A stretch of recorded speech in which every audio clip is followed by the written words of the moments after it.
Reproduction in humans. At the end of this topic, we'll learn about how humans reproduce their offsprings. We'll learn about the female reproductive organ and their various parts and functions. We'll do same for the male reproductive organ, and then we'll go through the process of reproduction as it pertains to human beings, right from copulation to childbirth and breastfeeding.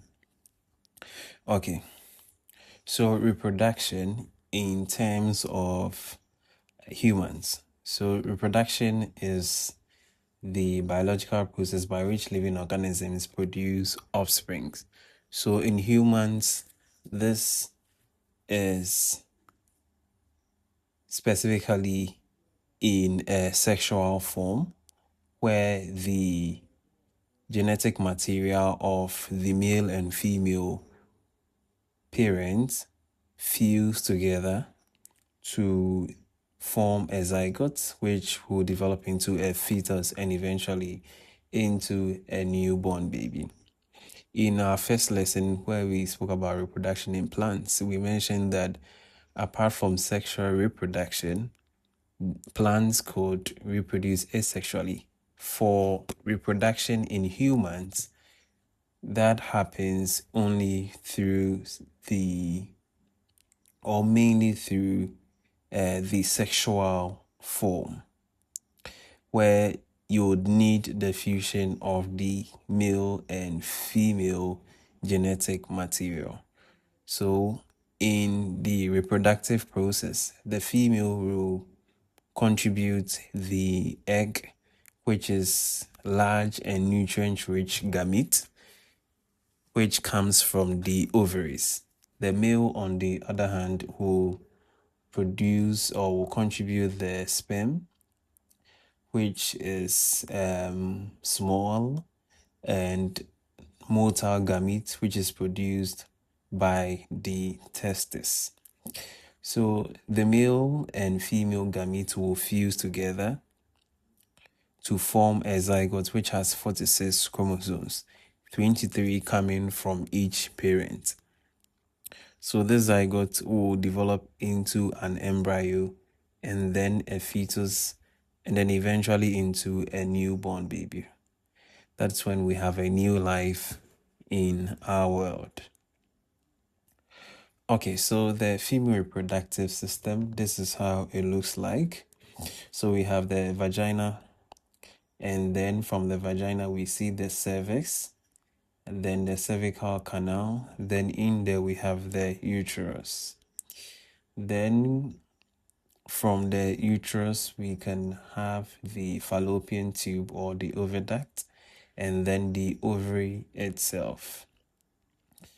On the ovary we have the fimbriae, and then we have the ovarian ligament. So let's look at the function of these parts. So the ovaries produce the egg, and they also produce important hormones like estrogen and progesterone. Then the oviduct is where fertilization occurs, and it also helps in the transport of the zygote into the uterus. Then the uterus or the womb is where the development of the embryo and later fetus and newborn happens. The cervix is the muscular entrance to the uterus. It allows the sperm entry and also menstrual blood to exit. Then the vagina, which is the birth canal, and it's also the place where the penis is received during sexual intercourse. Then the vulva. The vulva is the external reproductive structure, so it consists of the labia and then the clitoris. Their function is to promote the female sexual sensation. Okay, so that's about the female reproductive system, the parts, and the various functions. Now we turn our attention to the male reproductive organ. So we begin with the penis. Then within the penis is the urethra. Then by the side we have some erectile tissue. Then we also have the testis, and the testis is enclosed by the scrotum.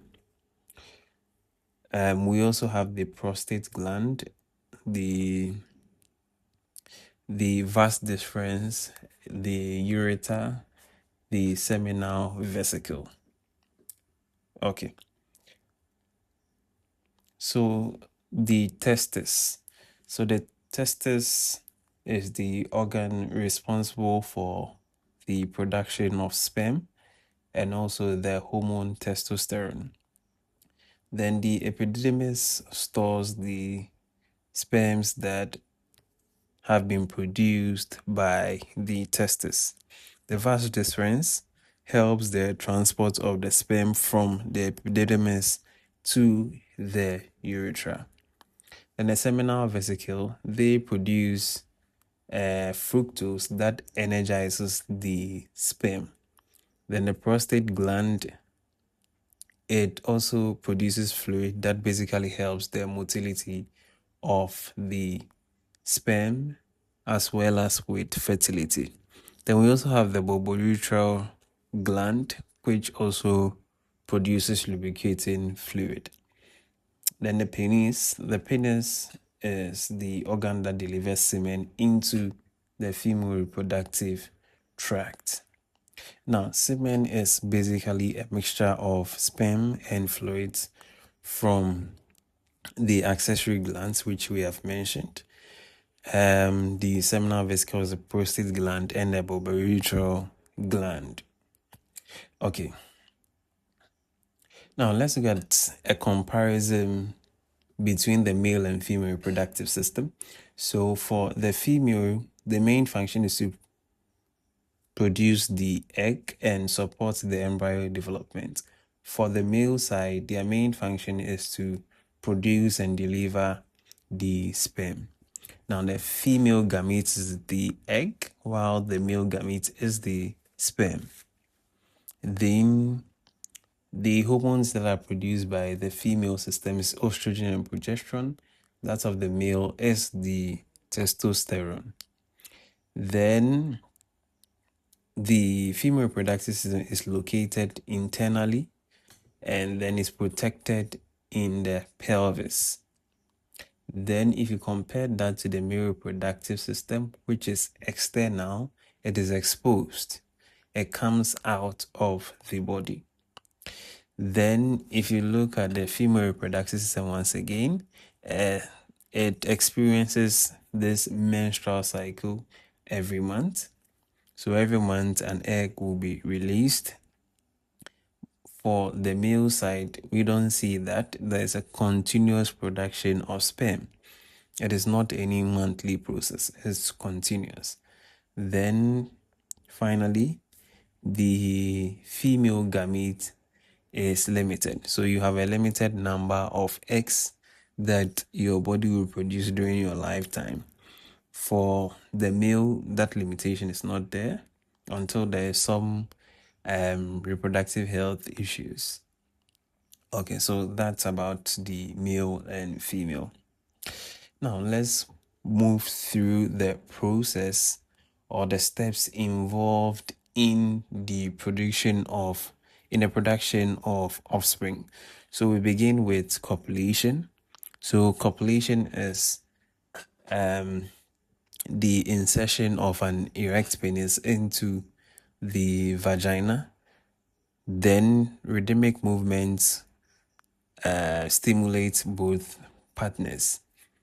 When that goes on for some minutes, there is ejaculation of semen into the vagina. Once semen is ejaculated into the vagina, they make their way towards the egg. The next process from here is fertilization, where the sperm swims through the cervix, and then gets into the oviduct, the aim is to fertilize an egg by penetrating it. So if that happens successfully, a zygote will be formed, which has 46 chromosomes, 23 from each parent. Now, the next process here is implantation. So once fertilization occurs, a zygote will be formed and cell division will begin to occur. Within 5 to 7 days, a hollow ball of cell will be formed, which we call the blastocyst. And this blastocyst will now enter into the uterus, where it will be implanted into the endometrium. When that happens, the uterus, the blastocyst that has formed, will be able to receive nutrient supply from the mother. Okay, so that's under the implantation. Then the next step from there is the fetal development. So once the cells are within the uterus, the fetus will now have to develop into a baby, and that takes approximately 40 weeks. And they are divided into 3 trimesters. The first trimester spans from week 1 to week 12.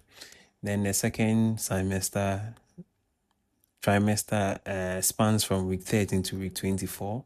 Then the third spans from week 25 to week 40. So during the first trimester, this is where the major organs are formed. We have the heart, the brain, and then the lungs, as well as the limbs of the child. So it's at this stage where the embryo becomes visible in ultrasound scan. Then in the second trimester, the organs continue to develop and the fetus becomes more active. The bones harden, and this is when the mother begins to feel the movement of the baby in her womb. Then in the third trimester, the growth even occurs more rapidly.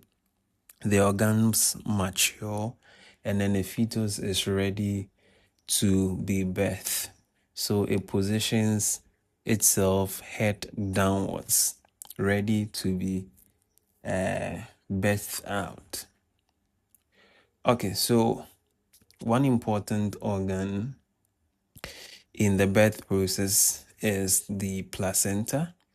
Then the placenta helps the movement of nutrients from the mother to the child. The child eats or gains nutrients from the nutrition of the mother. So through the placenta, the child receives oxygen, glucose, amino acids, and some minerals. Also, the placenta helps to remove waste such as carbon dioxide, urea from the fetus to the mother. Apart from that too, certain important hormones that aid the pregnancy are produced. Then finally, it acts as a barrier to harmful substances, though not all. Harmful substances such as nicotine, alcohol, and certain drugs can cross the placenta, which can cause birth defects in the new baby that will be formed.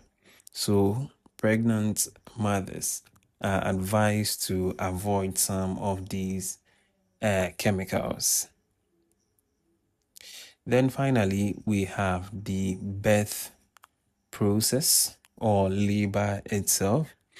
So they are divided into 4 stages. We have the early labor, which is the beginning. So you experience contractions and then the cervix begins to dilate. Then in the second step, there is active labor where the contractions intensify and then the cervix fully dilates up to 10 centimeters. At that point, you move to the third stage where the mother is encouraged to push for the baby to come out. Then, if the baby comes out successfully, that is the fourth stage, which is called the delivery of the baby, where the baby is expelled from the mother's vagina. Okay, so basically, that is the labor process. When the baby is out, the umbilical cord is clamped and then cut, separating the newborn from the placenta. Okay, so when the baby is out, you need to continue feeding it. So the seventh step is breastfeeding. So breastfeeding is the process of feeding a newborn with breast milk produced by the mother's mammary glands. And it is important to note that WHO recommends exclusive breastfeeding for the first 6 months. Then subsequently, you can continue to up to 2 years or beyond. Now, the benefit of this for the baby is one, it completes nutrition for the first 6 months. Then the breast milk contains antibodies that protects the baby from infection. It also reduces the risk of allergies and diseases, and then it strengthens emotional bond between the baby and the mother. For the mother, it helps the uterus to return to pre-pregnancy size because it got dilated or enlarged. Then it reduces the risk of breast and ovarian cancer. Then thirdly, which is very important, it provides natural spacing between the pregnancy because during the breastfeeding period, there's a lactational amenorrhea. Then finally, it strengthens emotional bond between the child and the mother. Okay, so that's about reproduction in humans. Any questions can be typed in the comment section. And watch out for part 3, which is about the menstrual cycle.